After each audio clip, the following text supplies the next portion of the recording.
most people, the Mersey beat scene of the early 60s is synonymous with the band that changed the face of pop music, the Beatles. But in the mid-60s, band after band coming out of Liverpool dominated the charts in an unprecedented way. For a while, it looked as if the hits would never stop, but it was all over in a few short years. Tastes changed. The Beatles moved on, leaving behind them the bands that had pioneered the first truly authentic British contribution to pop history. This is the story of those bands and that incredible time.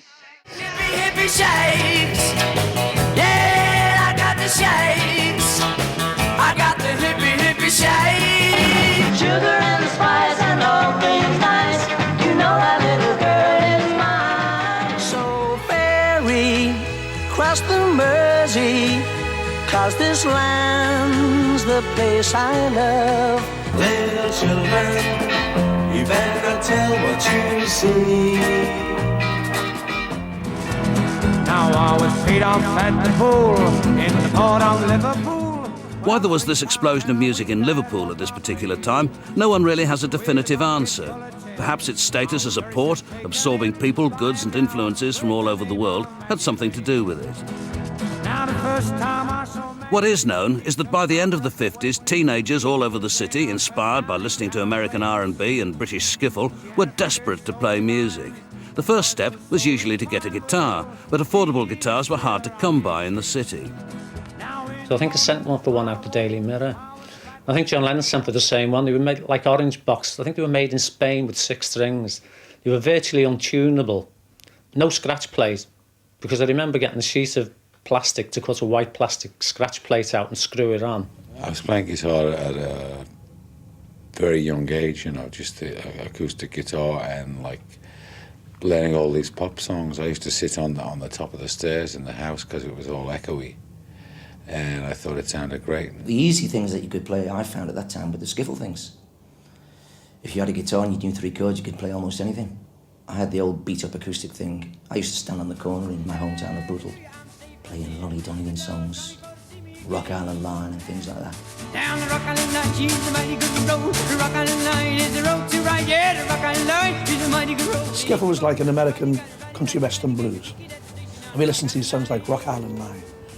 I thought, that's fabulous. If you can imagine a T-chest bass with a piece of string and somebody trying to make notes out of it, well, it was with a pinch of salt and tongue in the cheek, but people loved it because they were going out and they were dancing to it as well.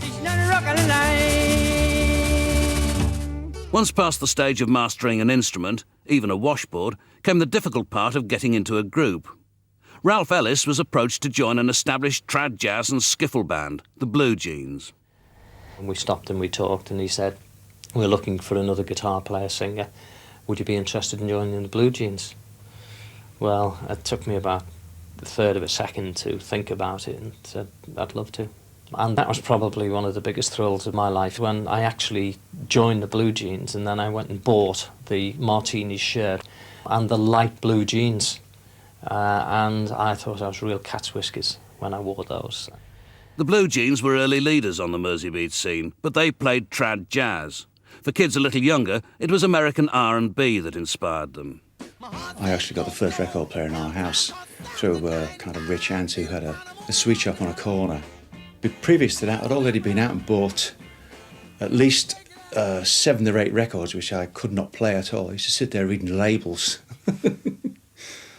You know, night after night, just, you know, completely engrossed in the names, Little Richard and his band and all his other little names underneath.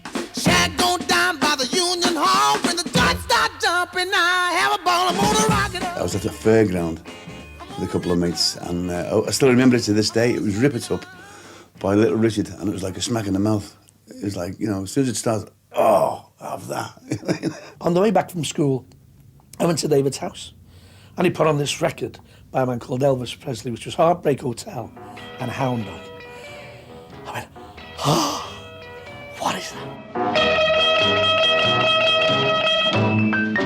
When I heard Heartbreak Hotel and I heard the guitar sounds, I thought, how can we get these sounds?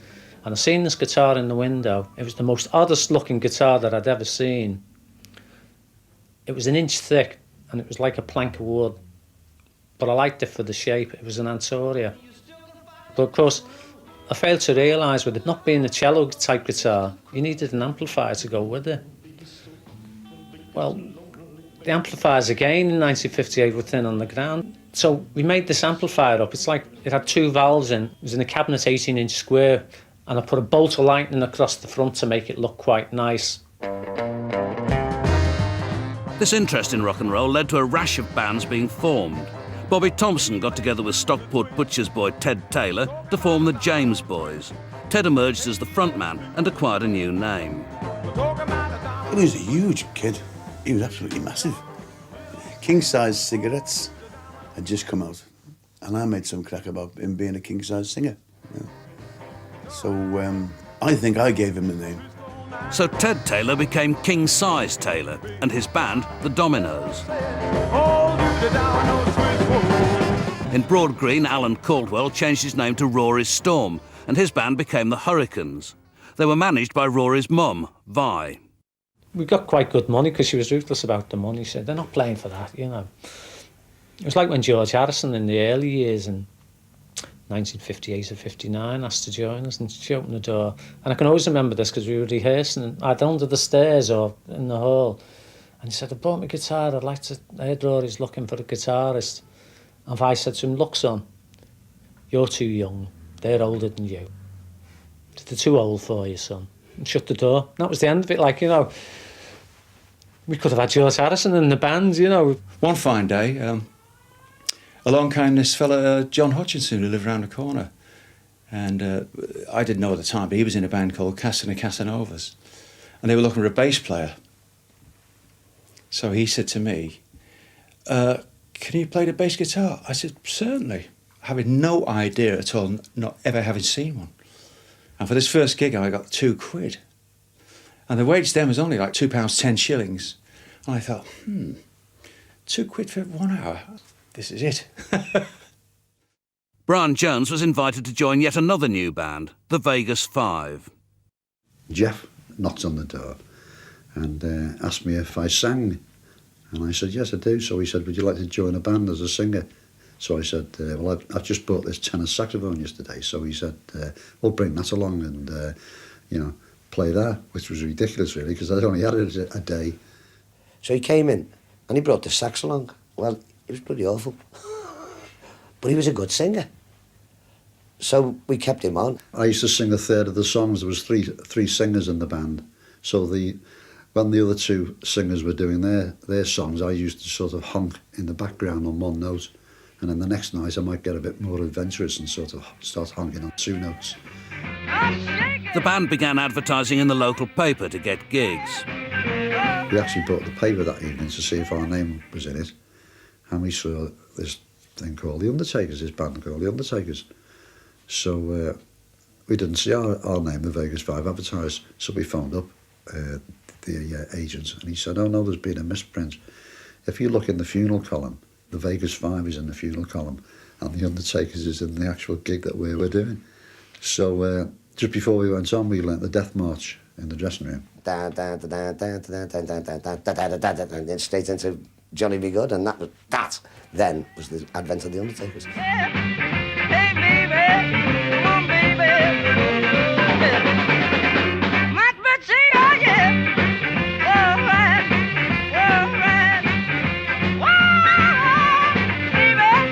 We used to do a song called The Monster Mash.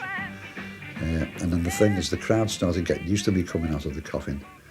So what I used to do, I used to sneak round the back, and they used to anticipate me coming out of the coffin, but I'd come from behind and I was dressed up as a monster.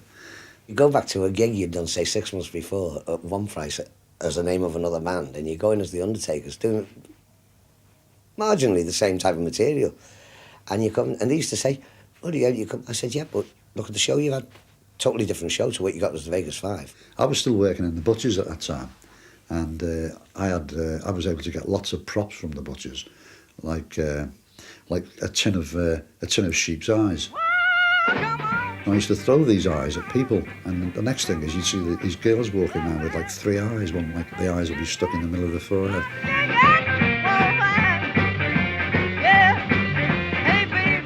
Like I used to sing numbers like I Remember You, and Jackie used to sing When I Fall in Love. So, you know, we were very sort of, I suppose you say commercial band in those days. In this vibrant scene, bands were constantly evolving. Cass and the Casanovas became the Big Three, one of the stalwarts of Mersey beat. Adrian had seen this political headline in the paper. You know, I think it was probably Khrushchev and whoever they were, the big heads of state of those guys. Big Three meeting in somewhere, New York or something. And he went, that's it, we're all quite tall, about 6 foot tall or something like that, and that's it, the Big Three. Oh, they were great. You know, I mean, Johnny Hutch on drums, you know, he's a great character, and Griff on guitar, and Johnny Gus on bass. Oh, he's singing Little Richard numbers. I just stood there with my gobbo, bloody hell, that's great, he's going that.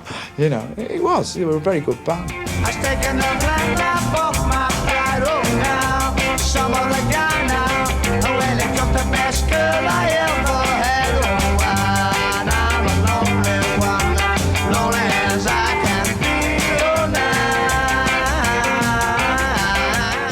now. Names were all important. Rory Storm, leader of the Hurricanes, forced his musicians, one of whom was a young Richard Starkey, to change their names.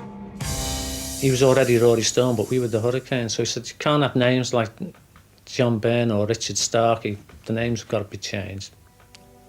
I'd seen the old Peggy Lee film, Johnny Guitar, so I said, that'll do me, I like the sound of that. Play it again, my Johnny. And Ringo used to wear the rings and that. We said Ringo Starr. Oh, and they said, oh, if we call these names, this is Liverpool, it's a bit sicious and people will skitters, you know. I said, don't worry about that. Those names, so that was the names that we took and we stuck to them, you know. With the right names in place, Rory set about becoming a local legend. Hey, all you women, don't come around. He'd get down to the girls on the front, sit on the front of the stage. He'd get a giant comb in the middle of a number, just stop, comb his hair, you know, sure the sideboards are all right. Well, I can tell by the way that you look at me. We were in Birkenhead in a place called the Majestic Ballroom, and he'd go into the box and do a song, and then he'd stand on the edge of the box and try and jump from the box back onto the front of the stage. Now, you were talking, well, a good 20 foot. Now, he did it a few times, but one time he done it, and he broke his leg. He had to be carted off. Another time he broke his arm. He wasn't afraid. He had, how could I put it? He didn't have any nerves. Why no, you don't love me no more. While Rory was creating a reputation for himself, a young kid who worked on the railways was trying to come up with a name for his band. I was sitting home one day and I thought, hang on a minute. Mars from Marsden and Bars of Music. We'll call ourselves Jerry Marsden and the Mars Bars. Oh, yes, that is a good rock and roll name. My dad wrote to the Mars Bar Company. Said, can my son use your name? And they wrote back, no, how dare he? It's a trade name, he can't use the Mars Bars. So he changed it. I was watching television one afternoon and they had an athletics meeting on. The guy said, the pacemaker in this race. And I thought, oh, this is the name? The Pacemakers. What a great name for a band. Whole lot of shaking going on. Another Mersey beat staple, the Searchers, were in the process of forming. John and I were sort of the mainstay. We'd get together. We were the two guys who got together either in his house or my house, and we'd play lots of instrumental things, you know. I'd play the lead, John would back me up on the rhythm guitar. I went to a pub called the Cross Keys. It was pretty well attended. It was packed all the time, especially at weekends. And I was in there one Saturday night, and there was a guy up on stage singing Elvis songs, and I thought, he's pretty good, you know, he's got the actions. And this is Tony Jackson. Tony Jackson teamed up with the other two, initially as a guitarist. As I was the only one in a full-time job, I was designated to be the bass player because I was the only one who could afford a bass guitar. For a drummer, they turned to Chris Curtis, who was to broaden their musical horizons. We couldn't get over, the three of us, Tony, John and myself, the record collection that Chris Curtis had. He'd come up with all these songs. Yeah, it sounds great, let's rehearse that. And Chris used to stand up, he never sat down, he stood up. And he was wild. She knows how to say that thing all right. Yeah, I know. All right.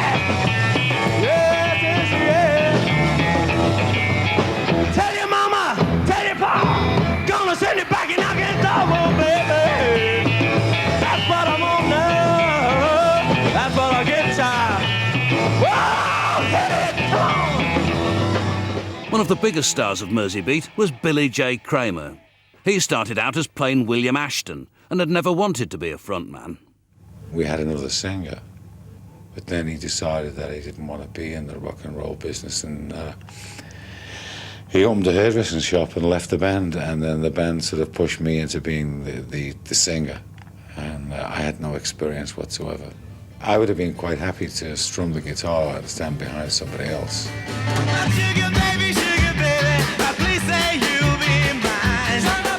There was over 250 bands in Liverpool at that time, and every one of those bands used to play in clubs in Liverpool on a Saturday night. I think there was more people in bands than what there was audiences. I don't think there was a band out of work on a Saturday night. And you used to do 2 or 3 gigs a night, you know, in those days. Like we'd do the Craftsman's in Ellesmere Port, come back down and do the Otter Park Ballroom, and then do an all-nighter at the Iron Door. Well, it's Saturday night now, just got paid, full about my money dough, trying to save. Ballrooms, clubs and town halls were all regular venues on the scene, but one place became inextricably linked with Mersey Beat. There was a club called the Cavern, which was in town, which was a jazz club. And we thought it'd be nice to get down and play there, you know, instead of just jazz, play some rock. So we went to a guy called Ray McFall, who was the boss. And one afternoon he said, OK, come and do an afternoon session for me over Wednesday. We did it. And it was such a success that the jazz club suddenly stopped playing jazz and played rock and roll. We've got a dance in Liverpool. The cats and chicks really think it's cool. It started off with just a roll. Now they call it the Cavern Star. There was holes in the floor. You had to watch where you were going. You know, your leg would go down a hole somewhere, like broken ankles, you were trying to dance, you know. It had that certain sort of atmosphere, and also your clothes smelt of the Cavern. My late mother always used to say, you've been to that Cavern place, haven't you? Bob Wooler was there. He was the compere, as he was around Liverpool on lots of venues. He was the man, Bob Wooler. He was the guy who coined the best of sellers, he used to call it, you know. And did a lot of other gigs too around the local dance halls and all that, you know. We had a great style. This is Bob Wooler saying welcome to the best of sellers. We got the hi-fi high and the lights down low, so here we go with the Big 3 show.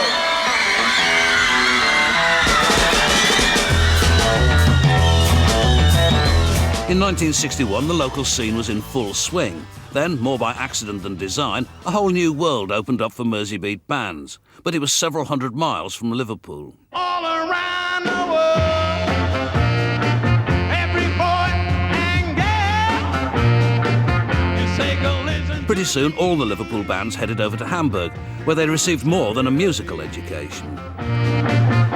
Everything was open 4 o'clock in the morning. There were strip shows, people wrestling in mud, cafes open. In Liverpool, everything gets shut at midnight. Horst Fascia, the manager of the Star Club, rough, been in jail for killing a man. He was a boxer, and he killed a man in the ring, and they jailed him for it. Great guy. The way he used to speak, he said, tomorrow, he said, you go to the end of the Grocer Freiheit, and you turn right, and there's a gun shop, and you buy some gas pistols. And I said, what do you want gas pistols for? He said, because you fucking need them in Hamburg. And then they gave us this badge with Star Club written on. He said, you keep that badge in your coat everywhere you go in Hamburg, or you get killed. He said, but with that badge in, they know you work for Manfred and me, and no one touches you. So he said to Kashmir, where's our hotel? He said, you don't have a hotel. This is where you live. I said, where? And it was 2 rooms at the side of the stage. And you'd get a rota whereby you'd say, well, you know, you start at 4 o'clock in the afternoon, and you've got 4 groups going on after you, and then you're on again at 12 o'clock midnight, and then you're on again at 4 o'clock in the morning. And, you know, whoever's got the last spot, like, you walking home to your hotel at 5 o'clock in the morning, 6 o'clock in the morning. There used to be a lady that worked in the toilets, and she had like a little table on the door of the toilet, and he used to go up and used to say, have you got something for sore throat? And then she used to like give you these little Preludin tablets. For 1 mark, he got 3. Well, that stopped you eating, great. And that stopped you drinking. You didn't really want to drink, right? So it was cheap. And so consequently, after 1 month playing at the Star Club, I came back 2 stone lighter and a nervous wreck.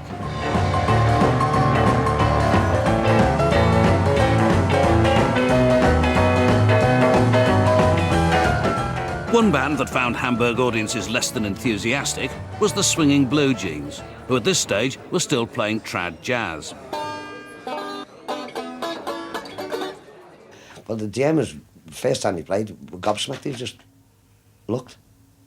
You know, they're totally gobsmacked at this. What's that? I met my pretty bride down by the riverside, and we were really swinging, and the double bass was going, and Tommy was on the banjo, and it was really, really driving stuff that we played. And that they liked, but the German audience didn't understand it. We had to lend them an electric bass, show them the technicalities of it, how to use the amp. And we wrote a list of songs out for them. And the banjo player was virtually redundant. We were there for a month, and we couldn't go on playing trad jazz for a month, and he wouldn't give us our tickets to go home for a month, and so we changed to rock and roll. Good golly, Miss Molly. You sure like to ball.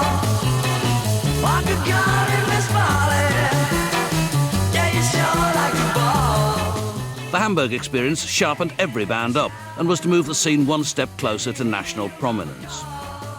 The big turning point, I think, for that scene was when the Beatles came back from Hamburg, because they came back in all the black leather gear. They looked to the girls. They had a great amount of sex appeal. Just advertised as first appearance back from Hamburg, and they had the leather jackets on.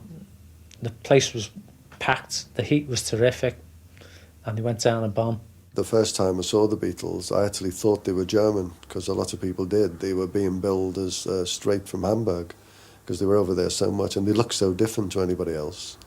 The different hairstyles and all, dressing in leather. But we thought, this is the place to go to. We need to go to Hamburg. And of course, there's no way we could have gone. We were just too young. There's a great photograph somewhere of me and Tony at the Entry Institute, and Tony was still only 16. I was actually about 2 months before my 15th birthday. And we're trying to look, you know, dead cool and everything, with Coca-Colas with straws in. We found that with both of us like the Everly Brothers.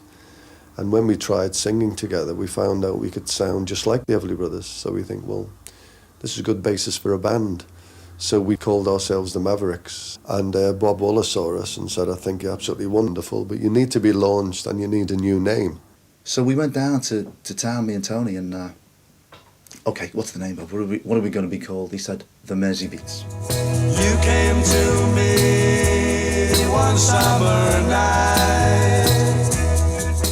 The Mersey Beats were the latest addition to a growing list of bands.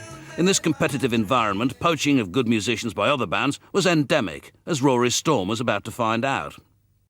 Say the Beatles would stand at the side of the stage.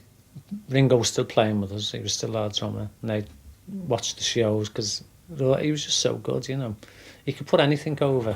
I can tell, pretty baby, it's so plain. It was at a holiday camp residency that Ringo Starr got a call. We went up to the reception and Ringo picked the phone up. And he goes, yeah. Oh, yeah, great, yeah, okay, yeah. And he said, oh, does it have to come off, you know? Because they were telling him to shave the beard off. And he didn't want to, you know. Does it have to? Oh, he moaned about that, you know. Next thing, he put the phone down and he said, sorry, Bob, I won't be joining the Dominoes. I'm going to join the Beatles. So I said, you've cracked it, son. Because he knew they were going to be so huge, you know. Instrumental in the Beatles' success was a young record shop owner, Brian Epstein, who became their manager. He set about signing as many of the other bands as he could. Brian Epstein took them over, then he started casting his net a bit wider, Jerry and Scylla. And he took us over, and immediately there was no smoking on stage, no eating sandwiches, no beer, you know, on the piano and all of that. And you've got to dress more smartly, boys. So I said, yes, Brian, we'll sign up for you. And all that meant to me was giving him the diary, not thinking really of fame. So right, Brian, fill that, get us a few more quid. And if anything happens, we'll laugh it. Brian said, Billy Kramer has a group called the Coasters and they don't want to turn pro. By this time, we were a professional band. He said, would you consider backing him? you know, because John Lennon has suggested that, you know, we approach you. So, to be quite honest with you, none of us were really up to back Bill, because we thought, oh no, he takes Billy Fury off, you know. We want to be on our own, Brian. No, he said, no, the deal is for you to back Billy. I don't think they were really into it. And they sort of, you know, he said, you can make your own records and back Billy on his records. So the Dakotas backed Billy J. Kramer, an alliance that was to lead to success. When it came to recording, Epstein began suggesting songs for all of his acts, often trying them out on the Beatles first. And Brian rang me up. He said, Jerry, I think I've got a song for you. I said, oh, great. Smashing, what is it? He said, it's a thing called How Do You Do It? He said, the Beatles have just recorded it, but they don't want to do it. John said, no, it's rubbish. So John said to Brian Epstein, give it to Jerry, he'll do it. So Brian rang me. He sent me the acetate of the Beatles. I thought, yeah, that's a good song.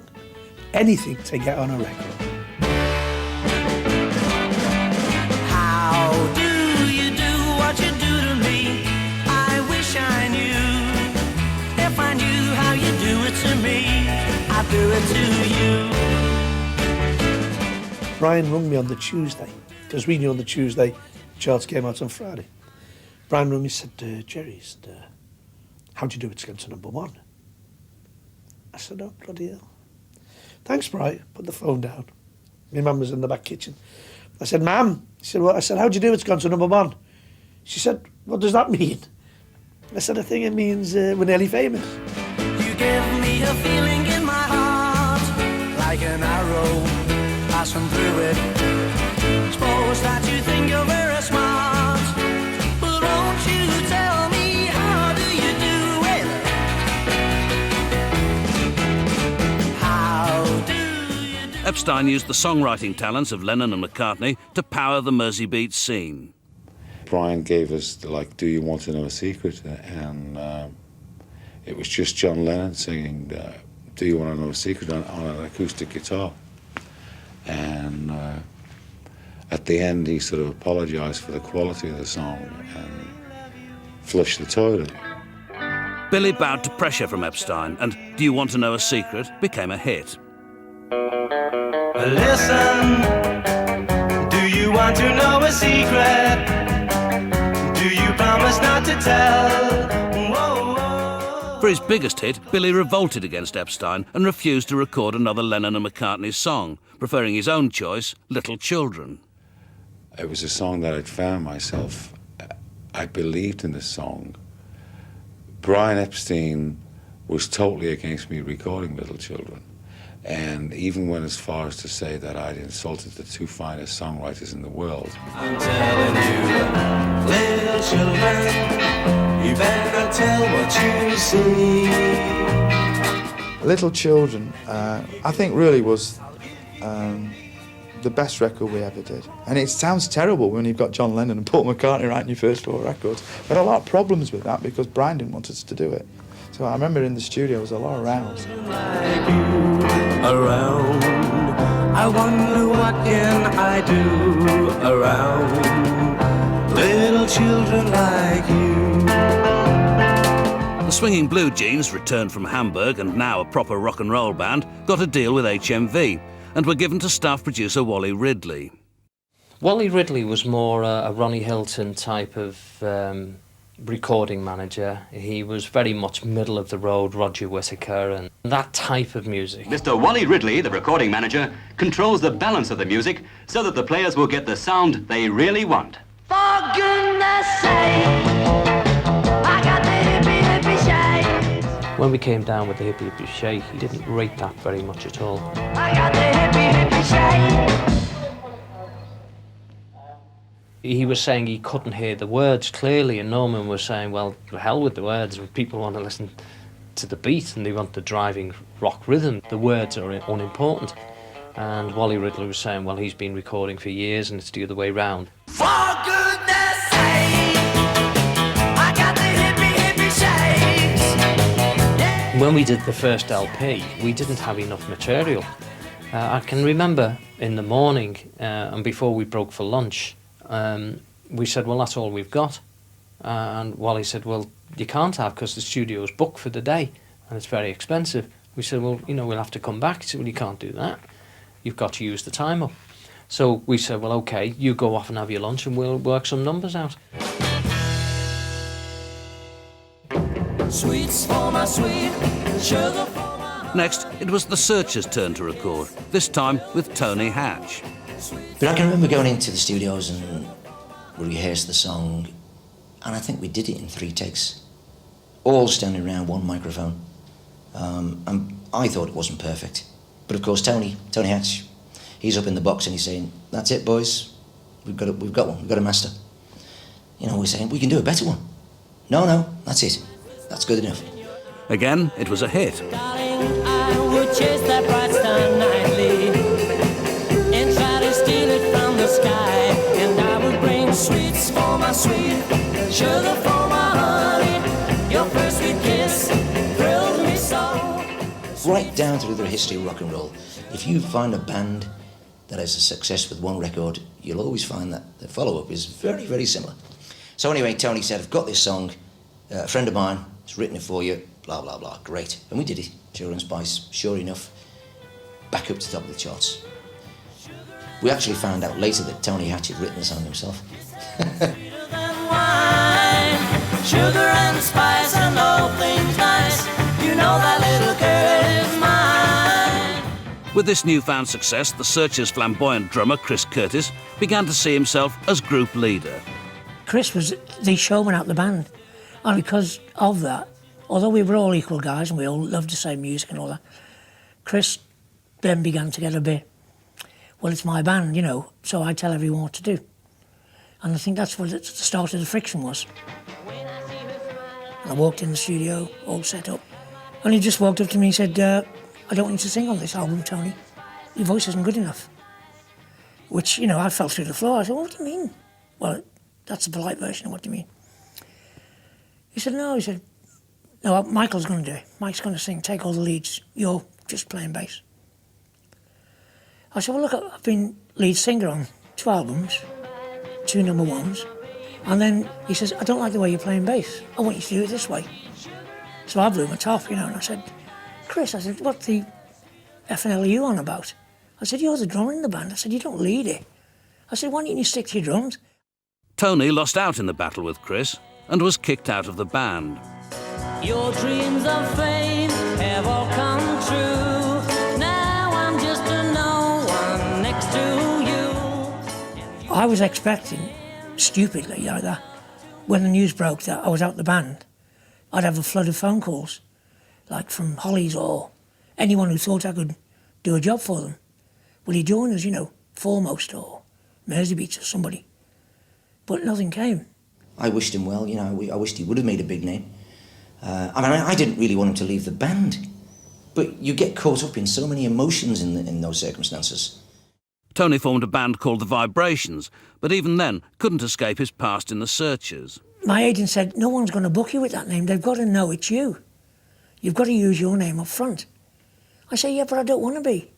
He said, "Well, you won't get any bookings if you don't." So it ended up as Tony Jackson and The Vibrations. But it was just going to be The Vibrations. But just to get the bookings, and so people could say, "Oh, yeah, Tony Jackson Searchers, you know, X or whatever. We'll go and see him." While Tony struggled with a solo career, the Mersey Beats were taking off. Record companies were chasing them.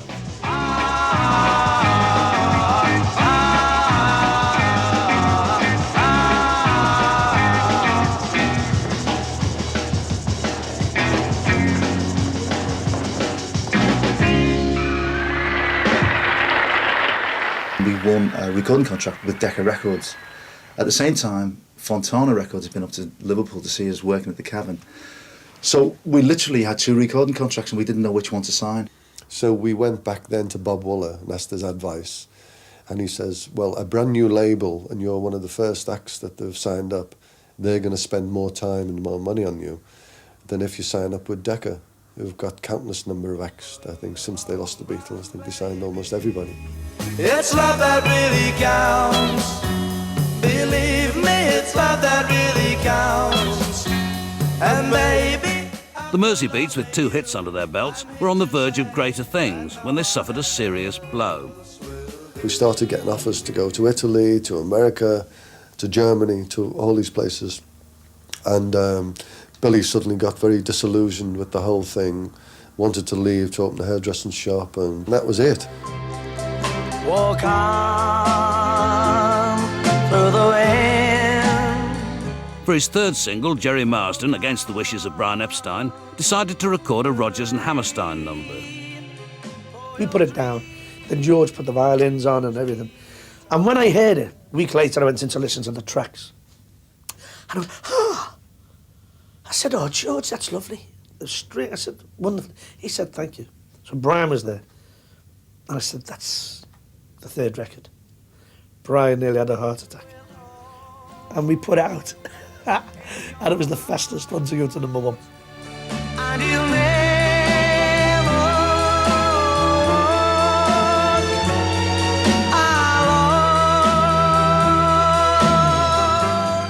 Walk Alone became something bigger than I'd ever anticipated. Because at Anfield, they would play the top 10 records from the charts. So when Walk Alone was number 1, the last record they played was the number 1, just before the kick-off. And the DJ would play them, and he would get to Walk Alone, just before kick-off. And the Cop, which held in those days like 25,000 people, started singing it. and you'll never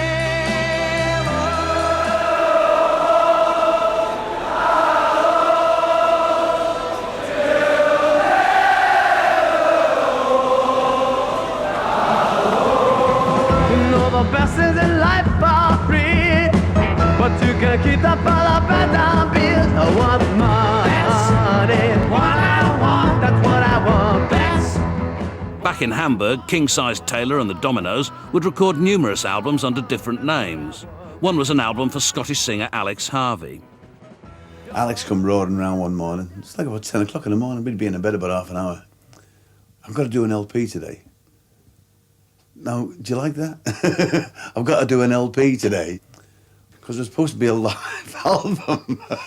So at the end of every song that we did, as soon as we come to the end, we all went, hey!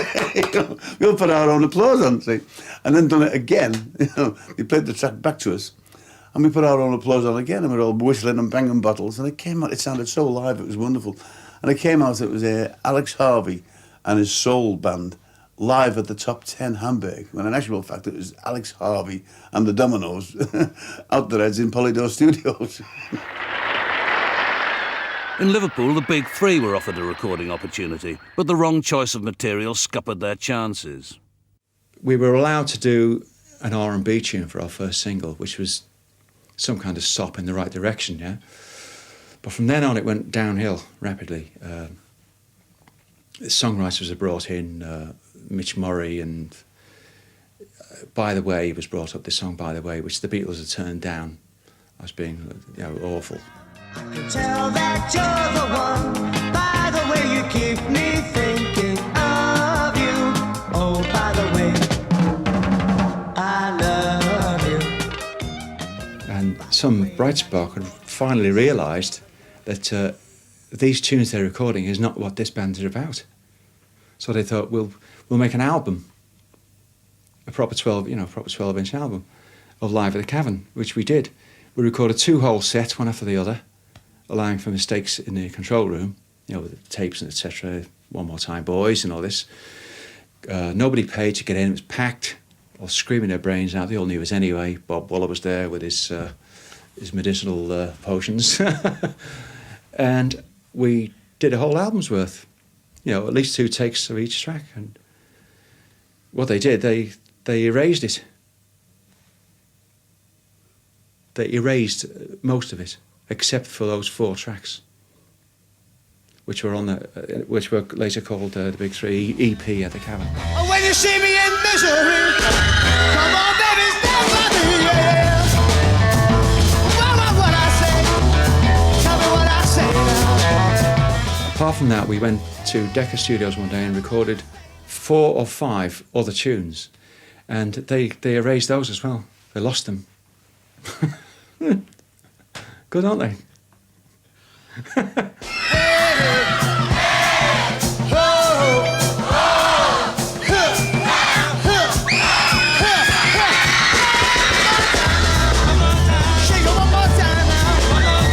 This run of bad luck, combined with poor decisions made by the record company, effectively ended the Big Three's career. The Mersey Beats, still without a bass player, were looking for someone with Johnny Gustafson's pedigree.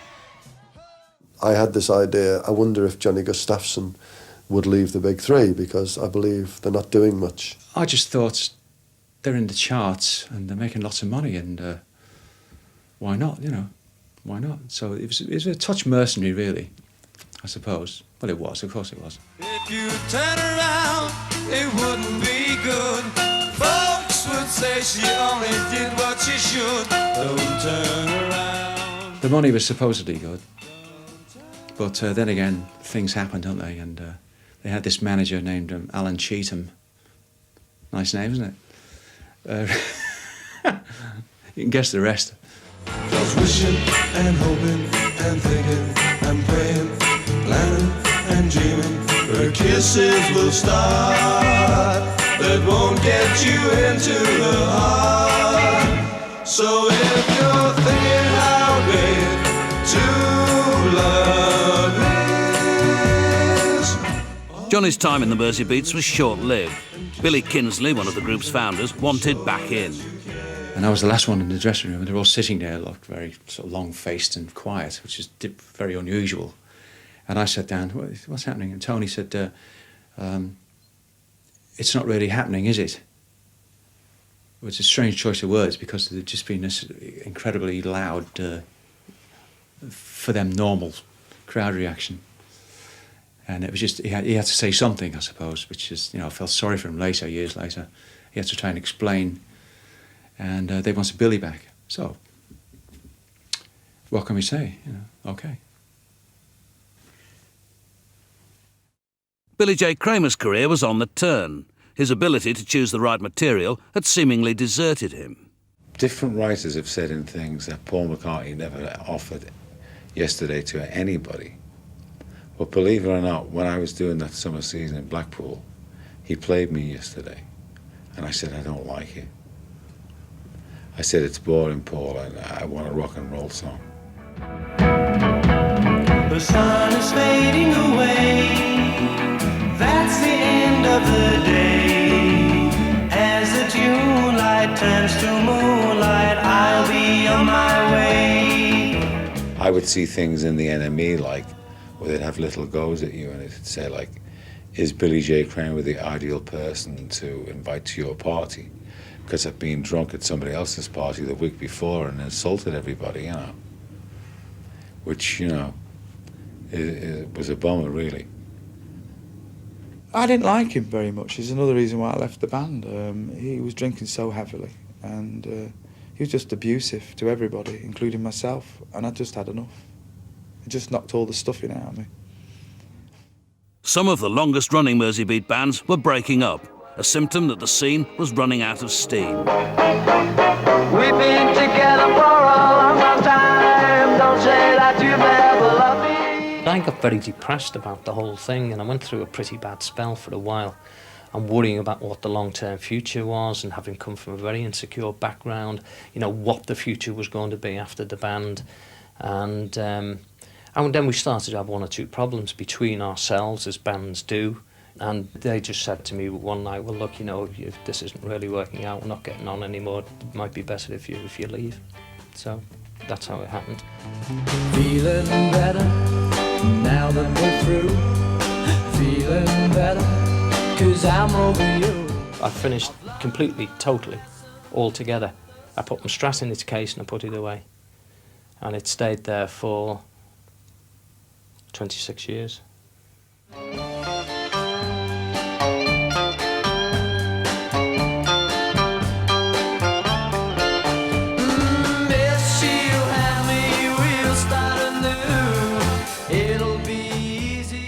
Then I got a job with the Prudential, and I thought, well, I'll give it 12 months and see how it pans out. And I stayed there 25 years. We did what I thought was some pretty good albums, and they were acclaimed, and people said, yeah, I love your latest album, you know. They got on the album charts, which was great, you know. Every time that you walk in the room. Despite being the only band apart from the Beatles to have success in the album charts, the Searchers had nowhere to go but the cabaret circuit.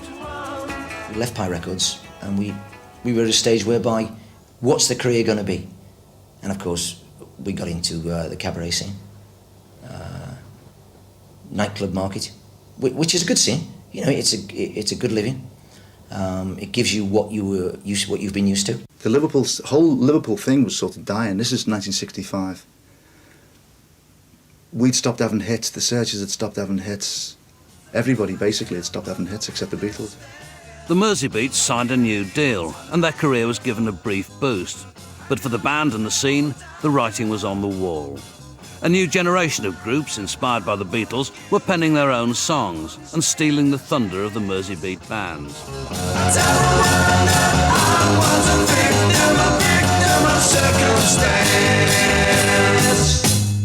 I Stand Accused got us back into the charts. We made the top 20 again. But then after saying that, the two of the lads got disillusioned with everything. We came up with a solution that Tony and I would actually leave the Mersey Beats and call ourselves the Merseys. And John and Aaron could carry on as the Mersey Beats. We realised we weren't just a Liverpool band, we had to compete with, you know, everybody else. It was a necessity really, because there was no more Mersey Beat.